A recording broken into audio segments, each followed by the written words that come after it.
ঝিনুক এবং শামাকের মিশ্রণে এটা তৈরি হয়। যেটা বিষয়টা আমি বলতে চাচ্ছিলাম যে কোনটা আমরা খেয়ে থাকি, তো খাই কোনটা, এইটা হচ্ছে খাই। আমি এখন দেখাই, এইটা সামুদ্রিক ঝিনুকের ভিতরে এইটা খাইতে হয়। ওই মজা। হ্যালো ভিউয়ার্স, আমি এখন রান্না করতেছি মুসেল, যেটা আর কি সামুদ্রিক ঝিনুক। আমি খানিকটা অলিভ অয়েল দিয়ে নিলাম, অলিভ অয়েলের সাথে রসুনের একটু তেল ফ্লেভার দিয়ে দিচ্ছি। এখন আমি কিছুটা পার্সলে দিয়ে দিব।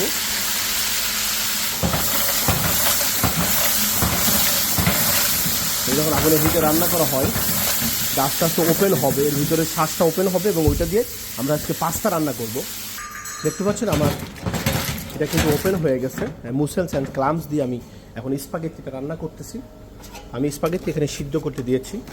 আমার স্পাগেত্তি প্রায় শেষ, আর 1 মিনিট সময় লাগবে। 1 মিনিট হলে আমার কিন্তু এটা আমি উঠাই ফেলবো পাস্তাটা। স্পাগেত্তিটা কিন্তু তৈরি, স্পাগেত্তি সিদ্ধ হয়ে গেছে। এখন ট্রেডিং করবো এটা কীভাবে। মুসেলস অ্যান্ড ক্লামস দিয়ে এখানে একটু অল্প পানি আছে, পানিটা আমি শুকাই ফেলবো। শুকানোর জন্য 1 মিনিট আমি হাই হিটে, দেখতে পাচ্ছেন হাই হিটে আমি 1 মিনিট এটা রান্না করবো, বাস। এরপর এটা কিন্তু কমপ্লিট। আমার স্পাগেত্তি এখন রেডি হয়ে গেছে, শুধু ট্রেডিং করবো। ট্রেডিং দেওয়ার জন্য do qua lo spaghetto è un passatempo, primo tavolo. Tavolo 9 prima arrivato. Allora, prima chi c'è? Spaghetti. È un passato uguale. Prendi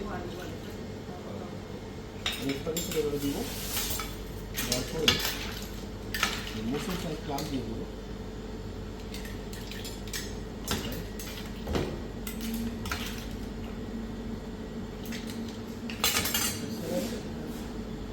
Vai. Questa. Torna, এভাবে কিন্তু আমরা সবসময় ট্রেডিং করে থাকি। এখানে